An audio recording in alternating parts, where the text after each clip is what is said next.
Master Delian of House Ilverin stood before the shattered remains of the binding circle, his slender elven frame trembling with a rage that had no voice to express itself. The ancient stones that had witnessed countless sacred ceremonies now lay broken, their mystical energies dissipated into the cold morning air. Where once his voice had been able to discern truth from lie, to command respect through wisdom rather than submission, now there was only crushing silence. As an Omega elf blessed with the rare gift of truth-sight, Delian had served as one of the most trusted advisors to the Supreme Blood Guild. His voice had been his weapon, his shield, his very identity. Through careful modulation of tone and an innate magical ability, he could force truth from even the most skilled liars, could calm violent disputes with a whispered word, could inspire hope in the darkest of times. But now, after the catastrophic failure of the binding ritual with Lord Arkell the werewolf, that voice was gone. The curse had not simply stolen his ability to speak, it had severed his connection to his gift entirely. In a world where his voice had determined truth from falsehood, where his counsel had guided kingdoms, this was nothing short of a death sentence. The other guild members whispered behind his back, their pity and dismissal cutting deeper than any blade. An Omega without a voice, without power, was nothing more than a beautiful ornament in their eyes.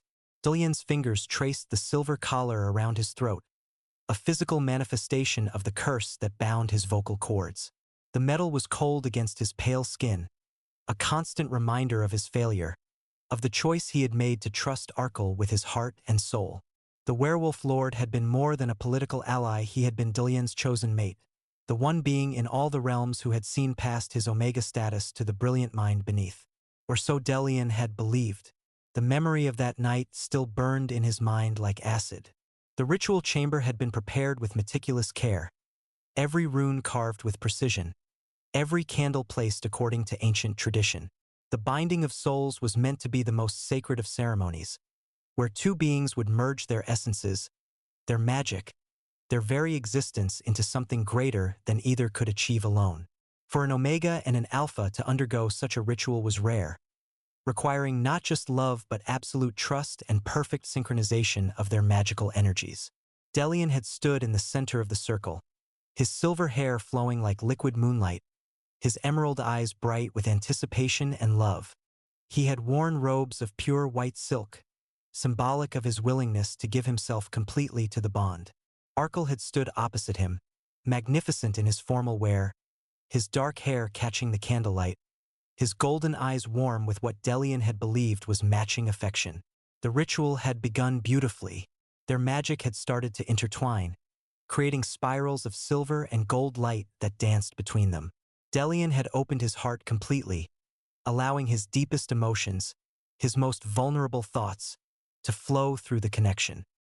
He had felt Arkell's presence in his mind, strong and protective, and had surrendered himself to the bond with absolute trust. But then something had gone wrong, terribly, catastrophically wrong. Instead of accepting Delian's offered soul, Arkell had suddenly wrenched himself back, severing the connection so violently that the magical backlash had shattered the binding circle and sent both of them sprawling across the stone floor. The assembled witnesses had gasped in horror as the severed magical energies had lashed out wildly, and when the chaos had settled, Delian had found himself unable to speak, his voice stolen by the curse that had formed from their broken bond. Arkell had stood over him, his face twisted with something that might have been regret or disgust, and had spoken the words that still echoed in Delian's mind. I cannot bind myself to an Omega who would surrender so completely. The pact demands strength, not submission. I reject this bond. The humiliation had been complete. Not only had Delian lost his voice and his gift, but he had been publicly rejected by the one person he had trusted above all others. The guild members had helped him to his feet, their faces carefully neutral, but he had seen the judgment in their eyes. He had been fool enough to believe that love could overcome the rigid hierarchies of their world, naive enough to think that an alpha werewolf would choose an Omega elf over the demands of his pack. Now, weeks later, Delian stood in his private chambers, staring at his reflection in the polished silver mirror. His face was as beautiful as ever, his features sharp and ethereal in the way of his people. but his eyes held a hardness that had not been there before. The curse had taken more than his voice, it had taken his innocence, his faith in the goodness of others, his belief that love could conquer all. But Delian was not a being who accepted defeat easily. If the conventional paths to power were closed to him, then he would find unconventional ones. If the guild no longer respected him because of his silence, then he would find other ways to make his presence felt. He had spent the weeks since the failed ritual researching every possible cure for his condition, delving into the darkest corners of magical theory, seeking answers that the guild's healers had deemed impossible. And he had found something dangerous, something that went against everything he had been taught about the proper order of things, something that would require him to make a bargain with the very forces that his people had spent centuries fighting against. In the Black Quarter of the city, where the guild's influence was weak and ancient powers still held sway, there lived a demon who claimed to be a seer. Salgon the Whisperer, they called him, though few spoke his name aloud. He was old, older than the guild itself, a survivor of the Great War that had nearly destroyed their world. He offered services to those desperate enough to seek him out, and his prices were always exactly what the client could least afford to pay. Delian had spent 3 days working up the courage to seek out the demon. Everything he had been taught told him that demons were creatures of pure evil, beings who delighted in corrupting the innocent and collecting souls like trophies. But he had also learned that much of what he had been taught was lies, or at best, incomplete truths. If there was even a chance that Salgon could help him reclaim his voice and his gift, then he would take that chance, regardless of the cost. The Black Quarter was a maze of narrow streets and shadowy alleyways, where the buildings seemed to lean in on themselves and the very air thrummed with barely contained magic. Normal elves avoided this part of the city, but Delian was no longer normal. He walked through the twisting streets with purpose, his hood drawn up to hide his distinctive silver hair, his steps silent despite the clicking of his boots on the cobblestones. Salgon's dwelling was not what he had expected. Instead of some dark, forbidding tower, it was a modest shop wedged between a bookbinder and a cellar of exotic herbs. The sign above the door read "Fortunes Told," "Futures Revealed" in faded gold letters, and the windows were filled with crystal balls, tarot cards, and other implements of divination. It looked like the sort of place where lonely widows went to contact their deceased husbands, not the lair of an ancient demon. Delian pushed open the door, setting off a small bell that chimed with a sound like distant thunder. The interior of the shop was warm and inviting, filled with comfortable chairs and tables covered in rich fabrics. Shelves lined the walls, holding books, crystals, and various magical artifacts. The air smelled of incense and old parchment, and soft music played from some unseen source. "Welcome, young master," came a voice from the shadows at the back of the shop. "I have been expecting you." Salgon emerged from the darkness, and Delian felt his breath catch in his throat. The demon was not at all what he had expected. Instead of the monstrous creature of legend, Salgon appeared to be a man in his early 30s, tall and lean with sharp features and dark hair that fell to his shoulders. His skin had a faint golden cast to it, and his eyes were the color of amber flames, but apart from these subtle indicators of his otherworldly nature, he could have passed for human. He wore simple dark clothing that accentuated his athletic build, and when he smiled, his teeth were white and straight, with only the slightest hint of fangs. He moved with fluid grace, like a dancer or a trained fighter, and his voice was rich and melodious, with just a hint of some exotic accent that Delian couldn't identify. "You seem surprised," Salgon said, his amber eyes dancing with amusement. "Were you perhaps expecting horns and a tail?" Delian opened his mouth to respond, then closed it again, frustrated by his inability to speak. He had prepared for this meeting, had practiced the words he would say, but now that the moment had arrived, he was reminded once again of his handicap. "Ah yes," Salgon said, his expression growing more serious. "The curse, I can see it clearly, wrapped around your throat like a serpent. Quite sophisticated work, actually. Whoever crafted this spell knew exactly what they were doing." The demon moved closer, and Delian caught a whiff of his scent, something like sandalwood and smoke, with an underlying note of something wild and dangerous. Salgon reached out as if to touch the silver collar around Delian's throat, then stopped, his hand hovering just inches from the elf's skin. "May I?" he asked, his voice gentle. Delian nodded, though every instinct screamed at him to pull away. Salgon's fingers brushed against the collar, and immediately the metal began to glow with a soft silver light. The demon's eyes closed, and his breathing deepened as he concentrated, his magical senses exploring the curse that bound Delian's voice. "Fascinating," Salgon murmured, his fingers tracing the intricate patterns etched into the collar. "This is not just a simple silencing curse. It's a soul binding, designed to sever your connection to your gift permanently. The magic is feeding on your own energy, growing stronger with each passing day. Left unchecked, it will eventually consume you entirely." Delian's eyes widened in horror. He had known the curse was serious, but he had not realized it was actively killing him. He grabbed Salgon's wrist, his grip desperate, his eyes pleading for answers. "Peace," Salgon said, his voice soothing. "It can be broken. All curses can be broken, if one knows the right methods and is willing to pay the right price." The demon stepped back, his hands falling to his sides, and studied Delian with those flame-colored eyes. "The question is, young master, what are you willing to sacrifice to reclaim your voice?"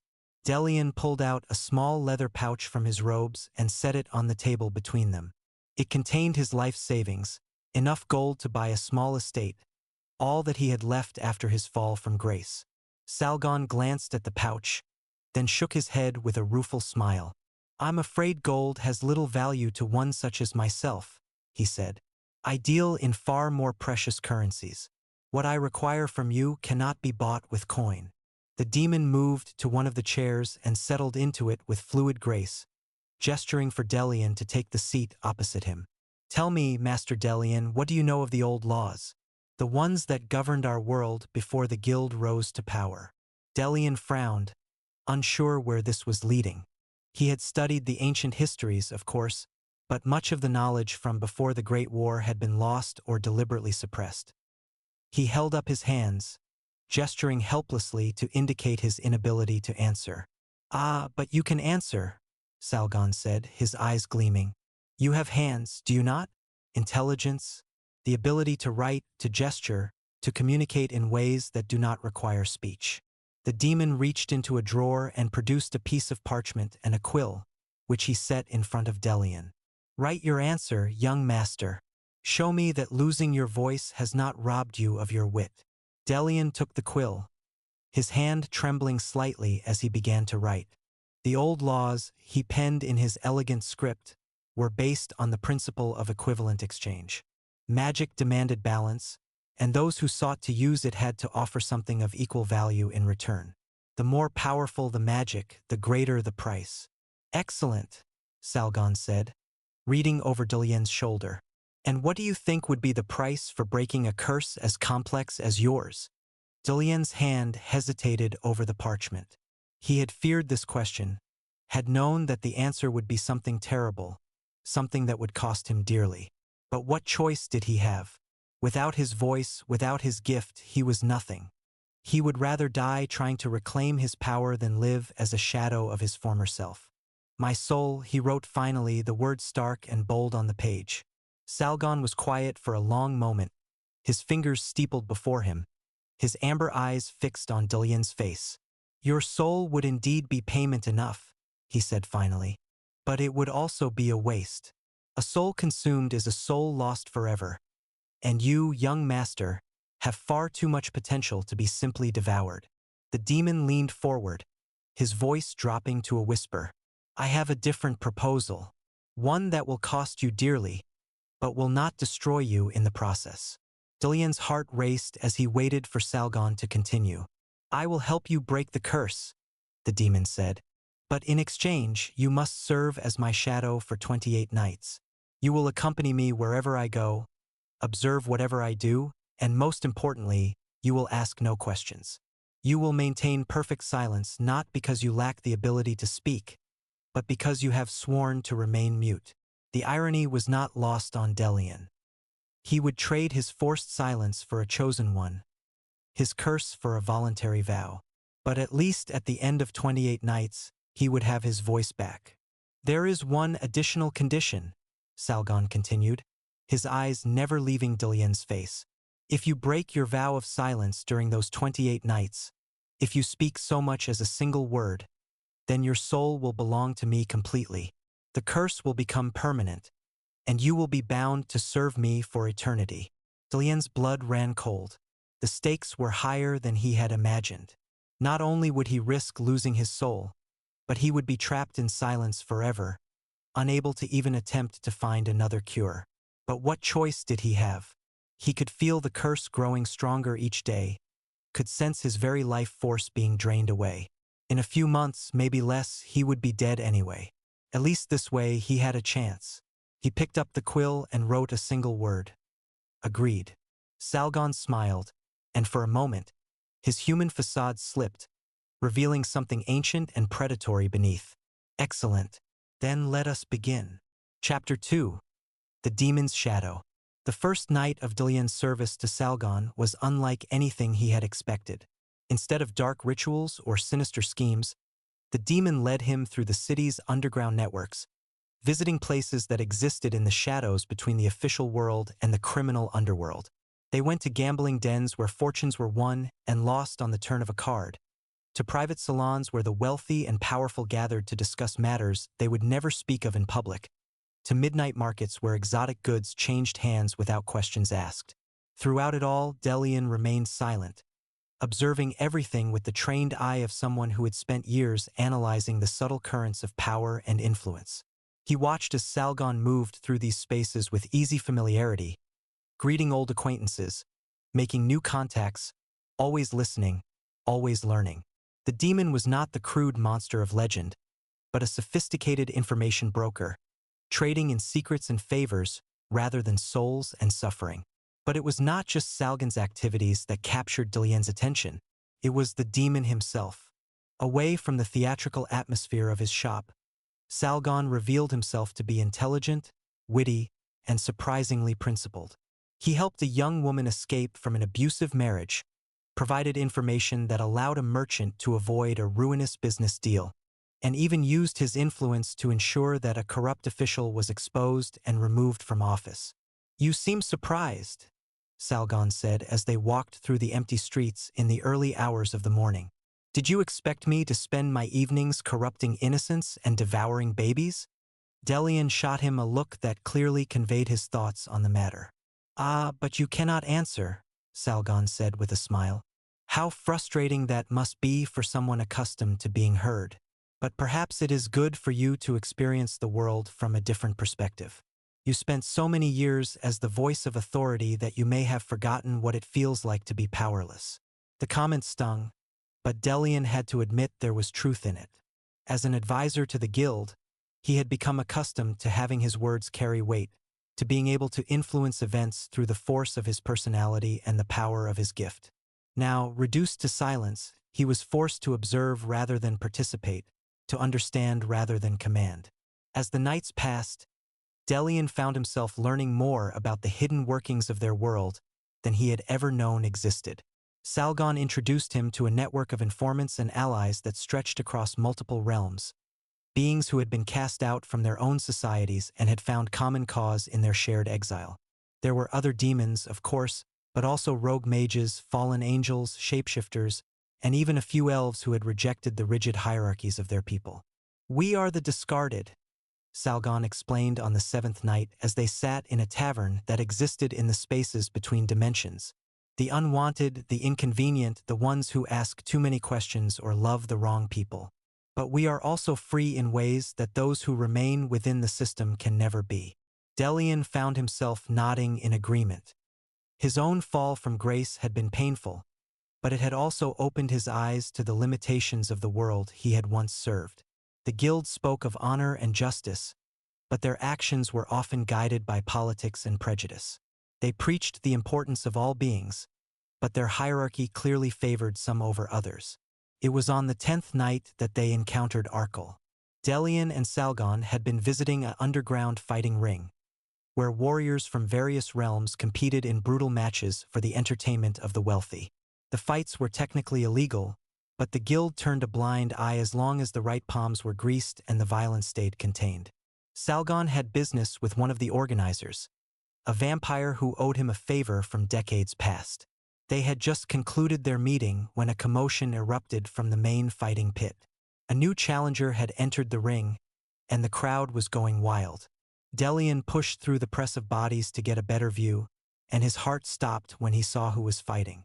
Arkell stood in the center of the ring, his shirt torn and bloodied, his muscles rippling as he grappled with a massive minotaur. The werewolf lord was magnificent in his fury, his movements precise and deadly, his golden eyes blazing with savage joy.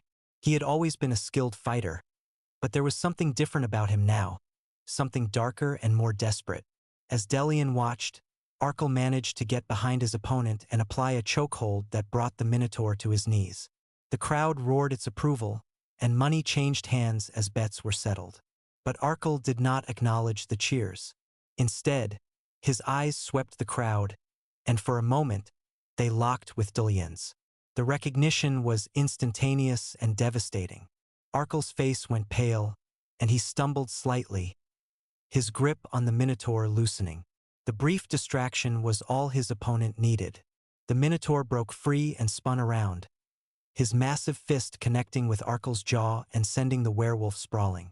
Delian's instincts screamed at him to run, to disappear into the crowd before Arkell could recover. But he found himself frozen, unable to look away as the man who had destroyed his life struggled to his feet, blood streaming from his split lip. "Interesting," Salgon said, appearing beside him. "I take it you know our fallen champion?"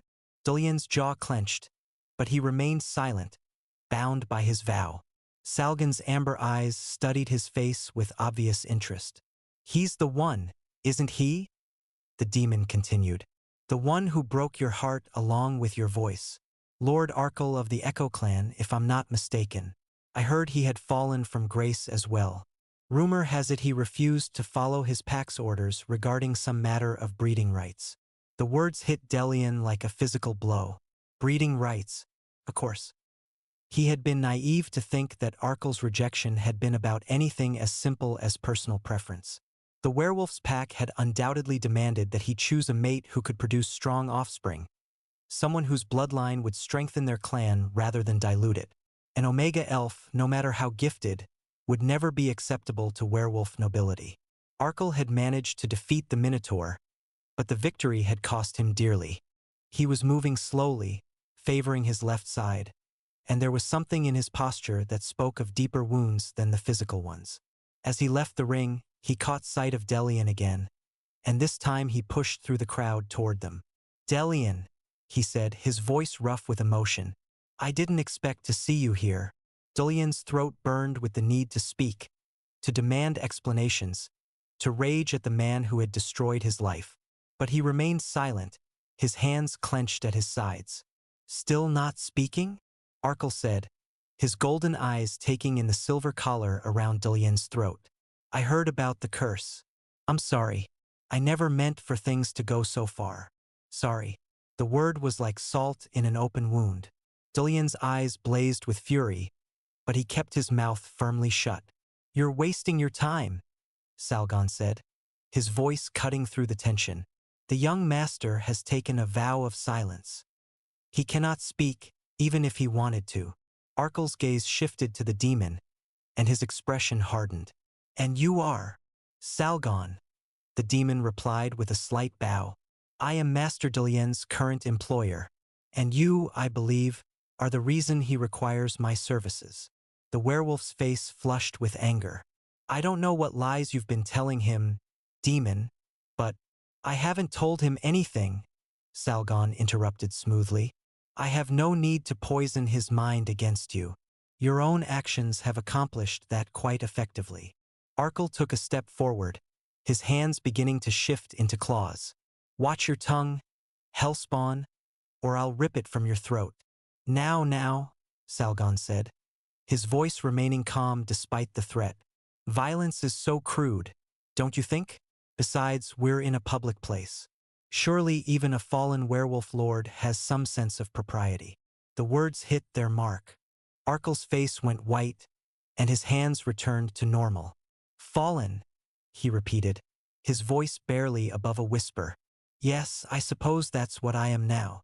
For a moment, the three of them stood in silence, the noise of the crowd fading into the background. Delian found himself studying Arkell's face, noting the lines of strain around his eyes, the way his shoulders sagged with exhaustion and defeat. This was not the proud, confident alpha who had rejected him. This was a broken man, as lost and alone as Delian himself had been. I made a mistake, Arkell said suddenly, his eyes fixed on Delian's face. The biggest mistake of my life. I let fear and pride override my heart, and I lost the one person who truly mattered to me. Delian's breath caught in his throat. He wanted to respond, wanted to tell Arkell exactly what he thought of his belated apology, but the vow of silence held him back. But I'm going to make it right, Arkell continued. I've left the pack, rejected their demands. I'm free now to choose my own path, to be with whoever I want. If you'll have me, if you can forgive me, I want to try again. The words hung in the air like a challenge. Delian felt his heart racing, torn between hope and suspicion. Was this real? Was Arkell truly free to choose? Or was this just another manipulation? How touching, Salgon said, his voice dripping with sarcasm. But I'm afraid Master Delian is not available for romantic reunions. He is bound to my service for the next 18 nights, and I do not share. The possessiveness in the demon's voice was unmistakable, and Delian felt a chill run down his spine. He had known that Salgon was dangerous, but this was the first time he had seen the predator beneath the civilized facade. Arkell's eyes narrowed. He's not your property, demon. You can't keep him against his will. Can't I? Salgon asked, his amber eyes beginning to glow with inner fire. He came to me of his own free will, desperate for my help. He signed a contract, made a bargain. The terms are quite clear. What terms? Arkell demanded. That is between Master Delian and myself, Salgon replied. But I will say this: he is under my protection now. Anyone who attempts to interfere with our arrangement will answer to me personally. The threat was clear, and Arkell was intelligent enough to recognize it. He might be a skilled fighter, but he was no match for a demon of Salgon's age and power. Still, he did not back down. This isn't over, he said, his voice low and dangerous. I'll find a way to break whatever hold you have on him. You're welcome to try, Salgon said with a smile that revealed the tips of his fangs. But I wouldn't advise it. The last person who tried to steal something from me ended up as a decoration in my garden. He makes a lovely rosebush. Arkell's face went pale, but he stood his ground. I won't give up on him. I love him. Love, Salgon repeated, his voice mocking. Such a quaint concept. Tell me, Lord Arkell, where was this love when you rejected him in front of the entire guild? Where was it when you left him cursed and broken? The words hit their mark, and Arkell flinched as if he had been physically struck. I was a coward, he admitted. I was afraid of what my pack would do, afraid of losing my position, my power. But I've learned that none of that matters without him. How noble, Salgon said. But somewhat late, don't you think? Master Delian has moved on. He has found someone who appreciates his true worth. The implication was clear, and Delian felt his cheeks burn with embarrassment. He shot a sharp look at Salgon, who simply smiled innocently. Is that true? Arkell asked, his voice breaking slightly. Have you found someone else? Delian opened his mouth to respond, then caught himself. He could not speak, could not deny or confirm Salgon's words. He was trapped between the demon's possessive games and his own complicated feelings about the man who had betrayed him. His silence speaks volumes, Salgon said smoothly. Now, if you'll excuse us, we have business to attend to. Come, Master Delian. The demon placed a proprietary hand on Delian's lower back and began to guide him away from the fighting ring. Delian found himself following, his body moving almost without his conscious will. Behind them, Arkell stood frozen, his face a mask of pain and determination. You handled that well? Salgon said as they left the underground venue and emerged into the cool night air. It must have been difficult seeing him again. Delian shot him a look that clearly conveyed his thoughts on the matter. "Oh, come now," Salgon said with a laugh. "Don't be angry with me. I was simply protecting our arrangement. If you were to run off with your werewolf lover, how would I collect what you owe me?" But there was something in the demon's eyes, something that suggested his motives were not purely business. Delian found himself wondering if Salgon's possessiveness was entirely artificial, or if there was something deeper driving his behavior. Chapter 3. The Werewolf's Return. The encounter with Arkell had shaken Delian more than he cared to admit. Over the following nights, he found himself distracted, his attention wandering as he accompanied Salgon on his various activities. The demon seemed to notice his preoccupation but made no comment, simply continuing with his business as if nothing had changed. But things had changed. Arkell's words echoed in Delian's mind, particularly his claim that he had left his pack, that he was free to choose his own path. Could it be true? Had the proud alpha werewolf really sacrificed his position and power for a chance at love? It was on the 15th night that Delian got his answer. He and Salgon had been visiting a series of contacts in the diplomatic quarter, gathering information about a brewing conflict between two minor noble houses. The work was routine, almost mundane, and Delian found his mind wandering as they walked through the well-lit streets. That was when the attack came. They emerged from a narrow alley to find themselves surrounded by a pack of werewolves in their hybrid forms, their eyes glowing yellow in the darkness, their claws extended. At their head stood a massive alpha with silver-streaked fur and scars across his muzzle. "Salgon the Whisperer," the alpha said, his voice a low growl. "You have something that belongs to us." "I'm afraid you're mistaken," Salgon replied, his voice calm despite the obvious danger. "I own nothing that could possibly interest the Echo clan." "The elf," the alpha snarled. "He was promised to our pack, contracted to strengthen our bloodline. You have stolen him from us." Delian felt ice form in his veins. The contract. There had been a breeding contract between his house and the Echo clan, an ancient agreement that he had thought was nullified when Arkell rejected their bond. But apparently the pack had other ideas. "I'm afraid Master Delian is not available," Salgon said, his amber eyes beginning to glow with inner fire. "He is bound to my service by laws far older than your petty contracts."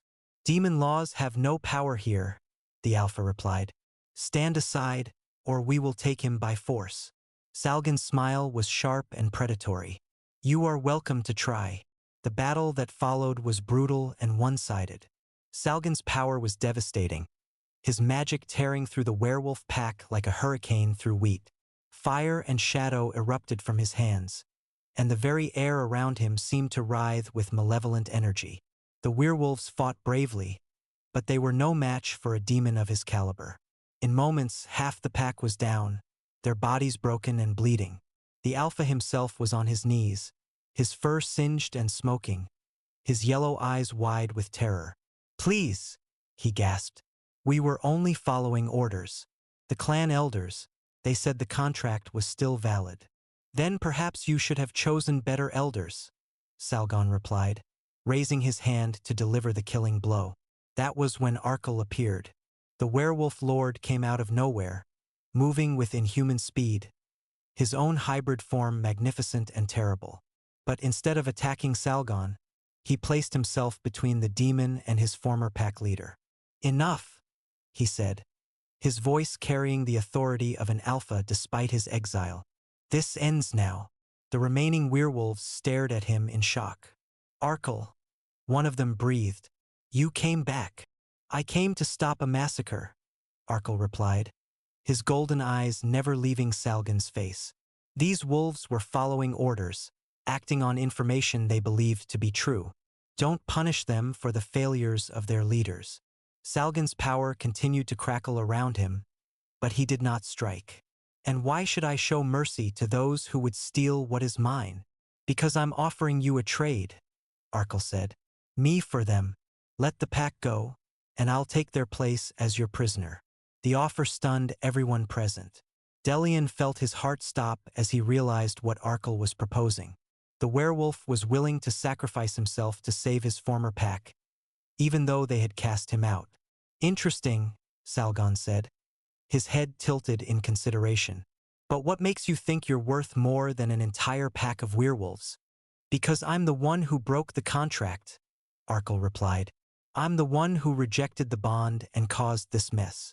If anyone should pay the price, it should be me. Salgon's eyes flicked to Delian, and he seemed to read something in the elf's expression. Very well, he said finally, but not as my prisoner, as my servant, bound by the same terms that bind Master Delian. What terms? Arkell asked. 28 nights of service, Salgon replied. Absolute obedience, no questions asked. And if you break the terms of our agreement, your soul belongs to me. Arkell's face went pale, but he did not hesitate. I accept. Excellent, Salgon said, his power slowly subsiding. Rise, wolves of the Echo clan. Your debt is paid. But know this, if you ever threaten what is mine again, I will not be so generous. The werewolves scrambled to their feet, their eyes wide with fear and gratitude. They helped their wounded alpha to his feet and quickly disappeared into the night, leaving the three of them alone in the alley. Well, Salgon said, turning to Arkell with a predatory smile. Welcome to my service, Lord Arkell. I do hope you don't regret your decision. Arkell's eyes found Delian's, and for a moment, the elf saw the man he had once loved looking back at him. I regret many things, the werewolf said quietly, but protecting the people I care about is not one of them. Chapter 4. The Prophecy Revealed. The addition of Arkell to their strange partnership changed everything. Where before Delian had been the silent observer, now he found himself caught between two powerful beings who circled each other like predators, each testing the other's limits, each seeking to establish dominance. Salgon treated Arkell with the same casual authority he had shown Delian, but there was an edge to his commands, a hint of cruelty that had not been present before. He seemed to take particular pleasure in forcing the proud werewolf to perform menial tasks, to bow his head in submission, to acknowledge his inferior position. Arkell, for his part, endured the humiliation with stoic grace. He followed Salgon's orders without question, maintained the required silence, and showed no outward sign of the rage that Delian could see burning in his golden eyes. But late at night, when Salgon was occupied with his own affairs, Arkell would catch Delian's eye and the elf would see the pain and regret written there. It was during one such moment, on the 20th night of their service, that everything changed.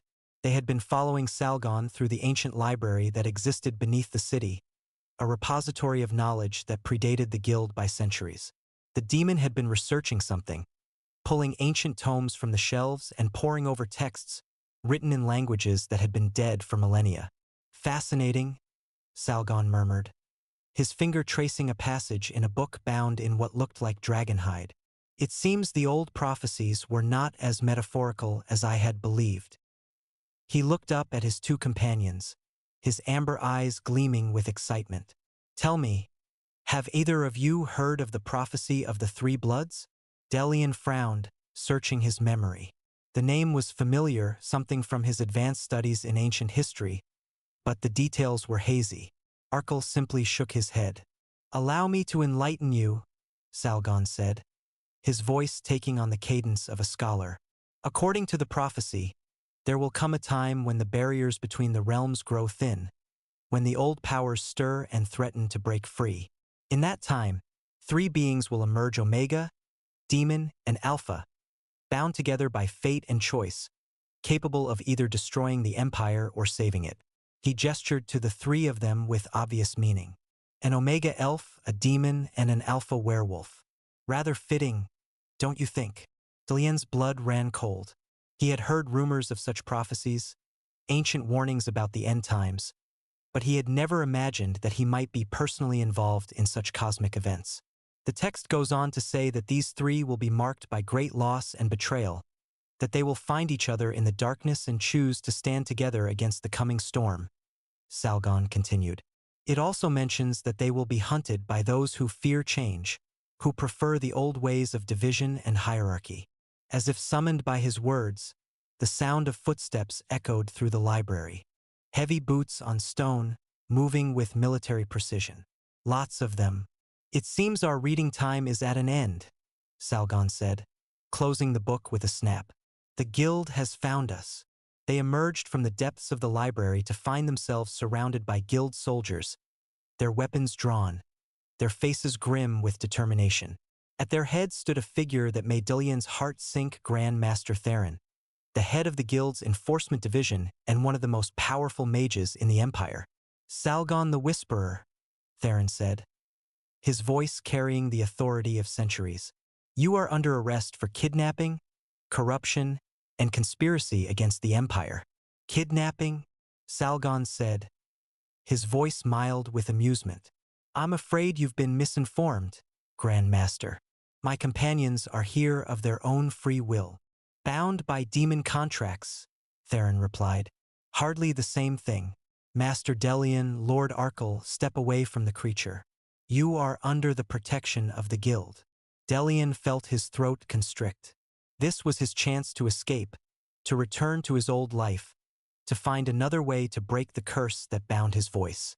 All he had to do was walk away from Salgon and accept the guild's protection. But as he looked at the demon, he found himself hesitating. Salgon had been true to his word, had treated him with respect and dignity despite their bargain. He had shown Delian a world beyond the guild's rigid hierarchies, had opened his eyes to possibilities he had never imagined. And then there was Arkell. The werewolf stood beside him, his jaw clenched, his golden eyes blazing with defiance.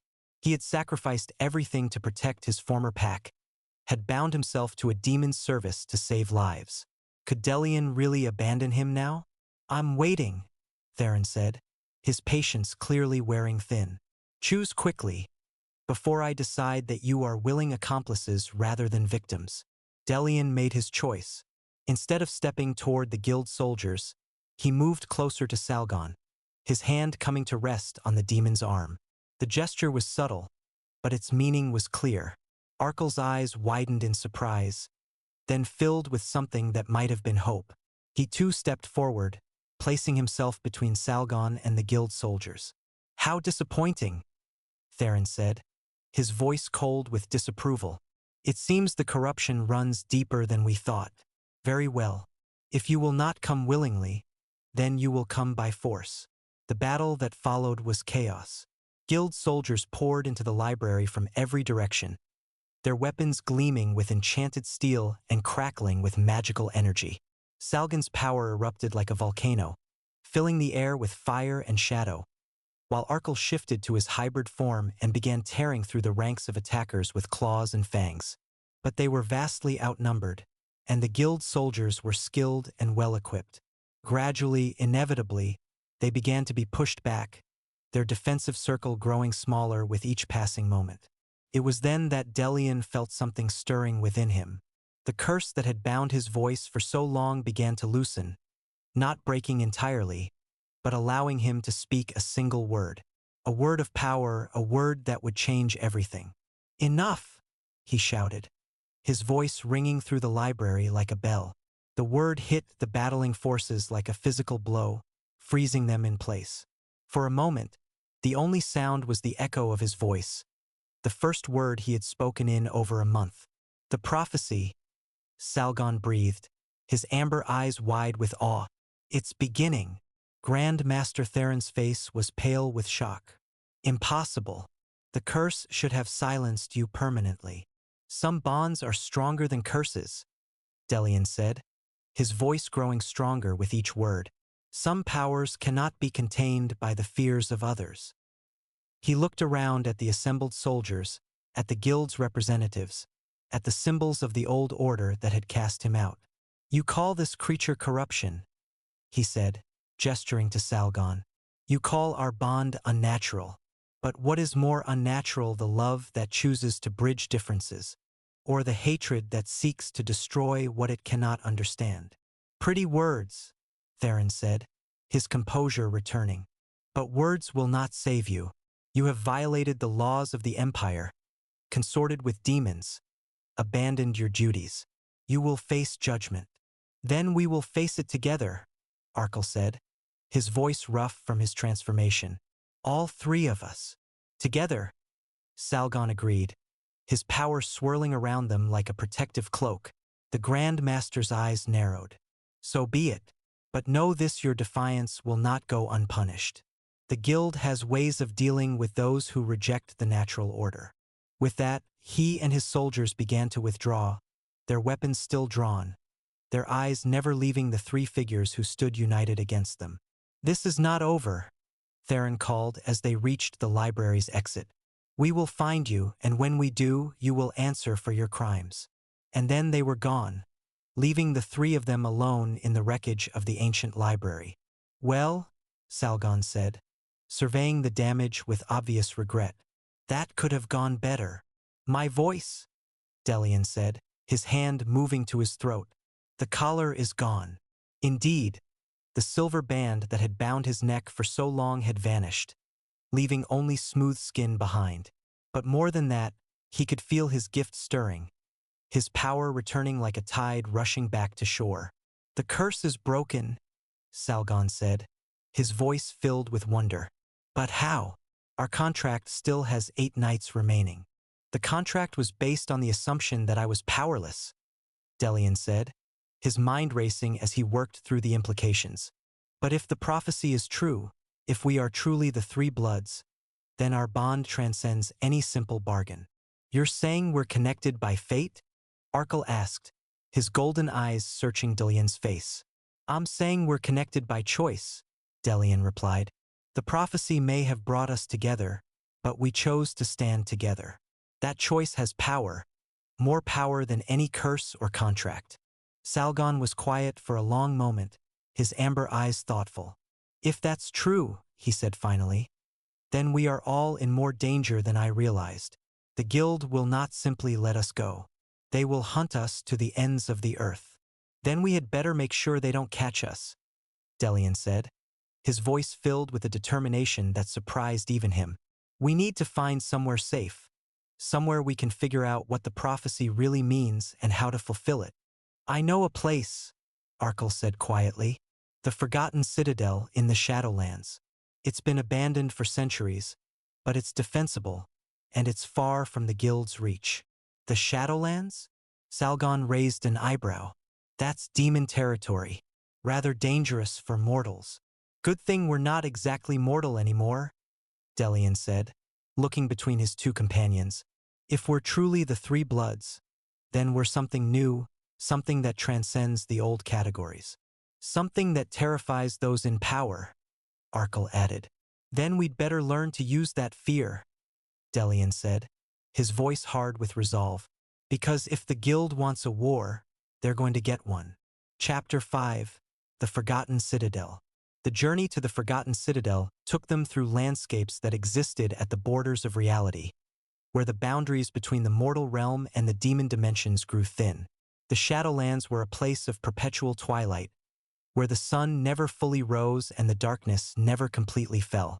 Ancient forests of blackbark trees stretched toward a sky filled with stars that moved in patterns that defied earthly astronomy. For Delian, the journey was a revelation. With his voice and his gift restored, he could sense the emotional currents that flowed through this strange realm. The Shadowlands were not evil, as he had been taught, but they were alien, operating according to laws and principles that were fundamentally different from those of the mortal world.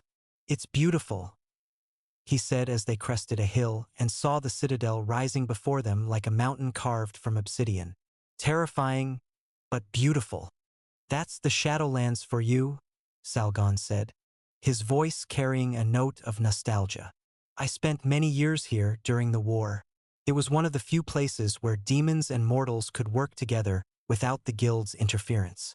The citadel itself was a marvel of ancient architecture, its towers reaching toward the star-filled sky, its walls carved with symbols that seemed to shift and change when viewed directly. It had been built by the first ones, the ancient beings who had created the barriers between the realms, and it hummed with their residual power. The perfect place for 3 fugitives to hide, Arkell said, his golden eyes surveying the structure. Assuming we can get inside. "Oh, we can get inside," Salgon said with a smile. "The question is whether we'll be welcome." As they approached the citadel's massive gates, Delian felt his gift stirring, picking up emotional resonances that were both familiar and strange. There were beings within the citadel, ancient and powerful, and they were aware of the newcomer's approach. The gates opened without any apparent mechanism, swinging inward on hinges that made no sound. Beyond lay a courtyard filled with crystalline formations that pulsed with soft light, and at its center stood a figure that made Delian's breath catch in his throat. She was tall and ethereal, with skin that seemed to be made of starlight and hair that flowed like liquid silver. Her eyes were the color of deep space, filled with the wisdom of eons, and when she smiled, it was like the dawning of a new day. "Welcome, children of the prophecy," she said, her voice carrying harmonics that resonated in Delian's bones. "I am Lyralii, guardian of the citadel. We have been expecting you." "Expecting us?" Delian asked, his voice barely above a whisper. "The prophecy has been stirring for months," Lyralii replied. "The barriers between the realms grow thin, and the old powers awaken. Your arrival marks the beginning of the end, or perhaps the end of the beginning." She gestured for them to follow her into the citadel's interior, which was even more magnificent than its exterior. The walls were lined with crystals that contained swirling galaxies, and the air itself seemed to shimmer with barely contained magic. "You seek knowledge," Lyralii said as they walked through corridors that seemed to stretch into infinity. "You wish to understand your role in the prophecy, to learn how to fulfill your destiny." "We seek to understand what we're fighting for," Delian corrected. "The prophecy speaks of destruction or salvation, but it doesn't specify which." "Ah," Lyralii said, her star-filled eyes twinkling with amusement. "But that is the point, young truth speaker. The prophecy does not dictate the future, it reveals the potential for change. The choice of whether to destroy or save lies with you." They entered a vast chamber filled with floating platforms, each one holding artifacts and scrolls that predated recorded history.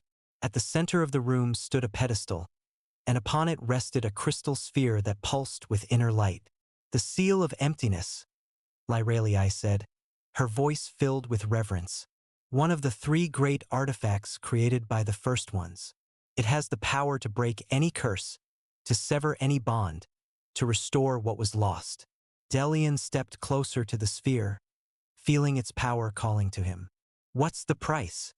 "The life of one of the 3 bloods," Lyralii said simply.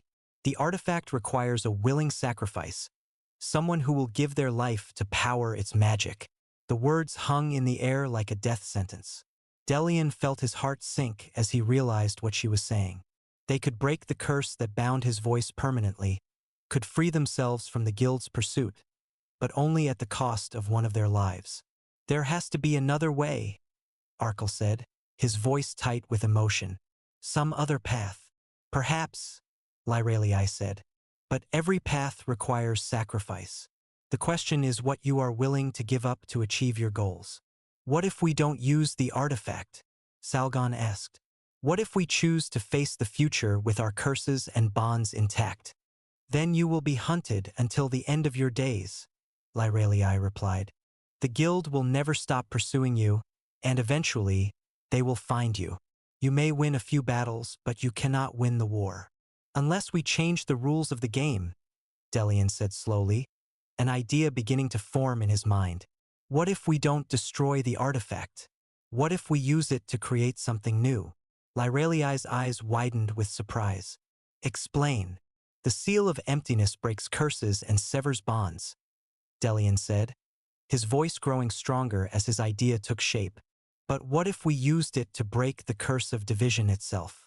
What if we used it to create a new kind of bond, one that transcends the old categories of alpha, beta, and omega?" "You're talking about destroying the fundamental structure of our society," Arkell said, his voice filled with awe and terror. "I'm talking about creating a new one," Delian replied. "One based on choice rather than biology, on merit rather than birth, on love rather than hierarchy." Salgon was quiet for a long moment, his amber eyes fixed on the pulsing crystal. "It's possible," he said finally. The artifact has that kind of power, but the backlash would be enormous. It would shake the foundations of every realm. Good, Delian said, his voice hard with determination. Maybe it's time for those foundations to be shaken. Lyrelii smiled, and for the first time since they had arrived, she looked truly pleased. Now you begin to understand. The prophecy does not speak of destruction or salvation as separate outcomes. It speaks of destruction as the price of salvation. To create something new, you must first destroy what came before. And if we refuse? Delian asked. If we choose to let things remain as they are, then the old powers will continue to awaken, Lyrelii said, her voice growing grave. The barriers between the realms will weaken until they collapse entirely. Chaos will reign, and billions will die in the resulting wars. The choice was clear even if it was terrifying. They could sacrifice one of their own to break their personal curses, or they could sacrifice the entire old order to create something better. We need time to think, Delian said. Time is something you have little of, Lyrelii warned. The guild is already mobilizing its forces. They will find this place eventually, and when they do, they will bring enough power to level the citadel. How long do we have? Arkell asked. Days, perhaps a week at most, Lyrelii replied. Choose quickly, children of the prophecy. The fate of all the realms hangs in the balance. Chapter 6. The Heart's Choice. The three of them spent the next day in the Citadel's library, poring over ancient texts and trying to understand the full implications of their choice. The weight of responsibility was crushing, the knowledge that their decision would affect the lives of countless beings across multiple realms. But as they researched, something else began to develop between them. The tension that had existed since Arkell's arrival began to transform into something deeper, more complex. The werewolf's sacrifice to save his former pack had shown both Delian and Salgon that he was capable of growth, of putting others' needs before his own pride. And Salgon's genuine care for Delian's well-being, his respect for the elf's intelligence and strength, had begun to win over even Arkell's suspicious nature. The demon was not the monster of legend, but a complex being capable of both cruelty and compassion. For Delian, the choice between his two companions was becoming impossible. He loved them both in different ways and for different reasons. Arkell represented his past, his dreams of what might have been, while Salgon represented his future, the unknown possibilities that lay ahead. It was on the second night, as they sat together in the Citadel's garden beneath the star-filled sky, that the truth finally came out. I can't choose, Delian said, his voice breaking with emotion. I can't choose between you. You don't have to, Salgon said quietly. Not if you don't want to. Arkell's golden eyes widened in surprise. What are you saying? I'm saying that the old rules, the old categories, they don't apply to us anymore, Salgon replied. We're the three bloods, bound by prophecy and choice. Maybe it's time we stop thinking in terms of traditional relationships. A triad, Delian breathed, hardly daring to hope. Why not? Salgon asked. We're already bound together by fate and magic. Why not acknowledge the emotional bonds as well? Arkell was quiet for a long moment, his face a mask of conflicting emotions. I've never, he said finally. I've never considered. Neither have I, Salgon said with a smile. But then, I've never been part of a prophecy before either. This is a time for new experiences. And you? Delian asked, turning to Arkell. What do you think? The werewolf's golden eyes met his, and in them, Delian saw the same longing, the same desperate hope that he felt in his own heart. I think, Arkell said slowly, that I've already lost you once because I was afraid to break the rules. I'm not going to make that mistake again. What followed was a night of passion and discovery, of three souls finally acknowledging the bonds that had been growing between them. They made love with desperate intensity, as if they could somehow hold back the approaching storm through the sheer force of their connection. Delian found himself caught between fire and ice, between Salgon's dangerous passion and Arkell's protective tenderness. The demon's touch was electric, awakening desires he had never known he possessed. while the werewolf's embrace was like coming home after a long journey. And through it all, he could feel their emotional resonances through his gift, could sense the depth of their feelings for him and, surprisingly, for each other. The attraction between Salgon and Arkell was undeniable, a spark that had been ignited by rivalry and fanned into flame by shared devotion. "We're really doing this," Delian whispered as they lay entwined in the aftermath, their bodies still humming with shared pleasure. "We are," Salgon confirmed, his amber eyes soft with contentment. "Whatever comes next, we face it together." "Together," Arkell agreed, his arm tightening around Delian's waist. But their moment of peace was shattered by the sound of alarm bells ringing throughout the citadel. Lyreliai's voice echoed through the chambers, urgent and afraid. "They're here," she called. "The guild forces have found us. You must choose now or all will be lost." The three of them scrambled to their feet, hastily pulling on their clothes as the citadel shook around them. Through the crystal windows, they could see the approaching army, thousands of guild soldiers, their weapons gleaming with enchanted light, their banners flying in the star-filled sky. "The artifact," Delian said, his voice tight with urgency. "We have to get to the artifact." They ran through the citadel's corridors, the sound of battle growing louder with each step. The guild forces had breached the outer defenses and were fighting their way through the citadel's guardians, their superior numbers gradually overwhelming the ancient protections. They burst into the central chamber to find Lyreliai standing before the seal of emptiness, her starlight form flickering with strain as she maintained the citadel's failing defenses. "Choose," she said, her voice barely audible above the sounds of battle. "The artifact awaits your decision." Delian stepped forward, his hand hovering over the pulsing crystal. The power within it was intoxicating, promising to solve all their problems, to grant them the strength to reshape the world according to their vision. All it would cost was a single life. "I'll do it," Arkell said, moving to stand beside him. "I'll be the sacrifice. I owe you that much." "No," Salgon said firmly. "I'm the oldest, the most experienced. It should be me." "Neither of you understands," Delian said, his voice filled with sudden certainty. "The artifact doesn't require a life.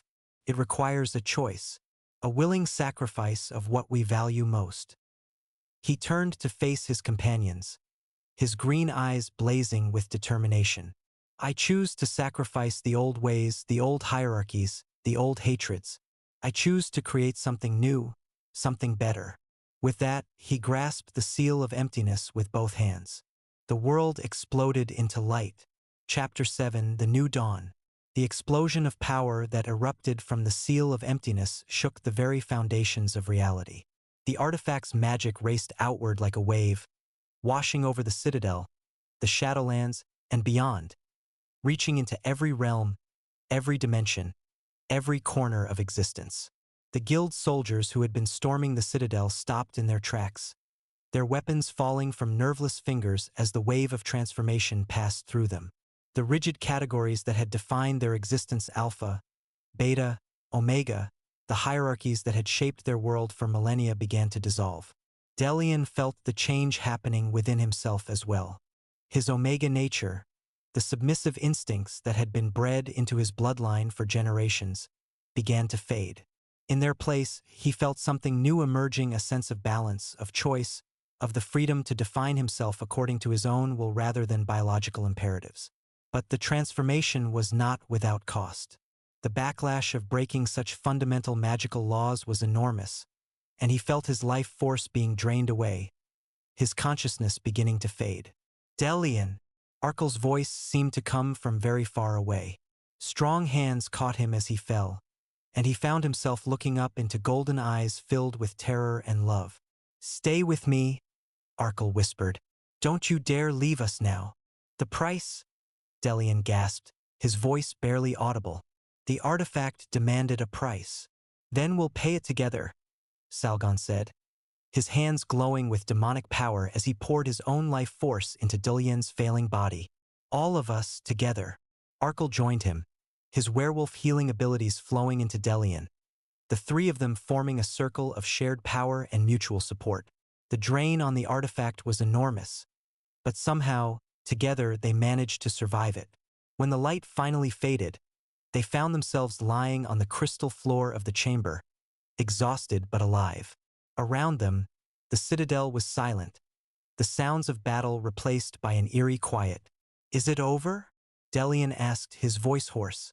"Look for yourself," Lyralii said, her starlight form now blazing with renewed power. They struggled to their feet and moved to the chamber's windows. Outside, the guild army was in chaos, but not the chaos of battle. Instead, soldiers were throwing down their weapons, embracing their former enemies, their faces filled with wonder and confusion as they experienced freedom of choice for the first time in their lives. "The transformation is spreading," Lyralii explained. "The old bonds are breaking, the old hierarchies dissolving. Every being in every realm is being given the choice to define themselves according to their own will rather than their biology." "And the guild?" Salgon asked. "In ruins," Lyralii said with satisfaction. "Their power was based on the rigid categories that your sacrifice has destroyed. They are no longer relevant." But even as she spoke, a new commotion arose from the courtyard below. A group of guild leaders, their faces twisted with rage and desperation, were forcing their way through the confused soldiers. "The artifact," Grand Master Theron shouted, his voice echoing through the citadel. "Destroy the artifact before the corruption spreads further." "They don't understand," Delian said, his heart heavy with sorrow. "They think we've destroyed their world when we've actually saved it." "Some people prefer chains to freedom," Arkell said grimly. "They'll fight to restore the old ways, even if it means destroying everything." "Then we'll have to stop them," Delian said, his voice filled with new determination. "All of us together." The final battle was brief but intense. The guild leaders had retained some of their power, their desperation lending them strength, but they were fighting against the fundamental forces of change itself. The new bonds that connected Delian, Salgon, and Arkell proved stronger than any magic the guild could wield. When it was over, Grand Master Theron lay unconscious at their feet, his fellow leaders scattered and defeated. The transformation was complete, irreversible, a new reality that would reshape their world forever. Chapter 8. 3 years later. The city of Illyria's had changed beyond recognition. Where once rigid hierarchies had separated beings into strict categories, now a new society was emerging, one based on choice, merit, and mutual respect. The old guild buildings had been converted into schools and community centers, their oppressive symbolism replaced by art and gardens. Delian stood on the balcony of the building that served as the headquarters of the new alliance, watching the sun set over a city that bore little resemblance to the one he had known. Below, beings of all kinds worked together, their former designations as Alpha, Beta, or Omega replaced by the roles they had chosen for themselves. "Beautiful, isn't it?" Salgon said, joining him at the railing. The demon had adapted well to their new world, his natural charisma and intelligence making him an effective diplomat and advisor. "It's everything we dreamed of," Delian agreed, then smiled as strong arms encircled him from behind. Arkell had just returned from a patrol of the outer districts, his duties as captain of the Alliance Guard keeping him busy but fulfilled. "Any problems?" Delian asked, leaning back against the werewolf's solid warmth. "Nothing we couldn't handle," Arkell replied, pressing a kiss to the top of Delian's head. "The transition is going smoothly. Most people are adapting well to the new freedoms." "And the holdouts?" "Fewer every day," Salgon said. "It's hard to argue with the results. Crime is down, productivity is up, and people are generally happier when they're free to choose their own paths." The three of them had become the unofficial leaders of the new society, their bond serving as a symbol of what was possible when differences were embraced rather than feared. Their relationship had evolved as well, deepening into something that transcended traditional categories of romance or friendship.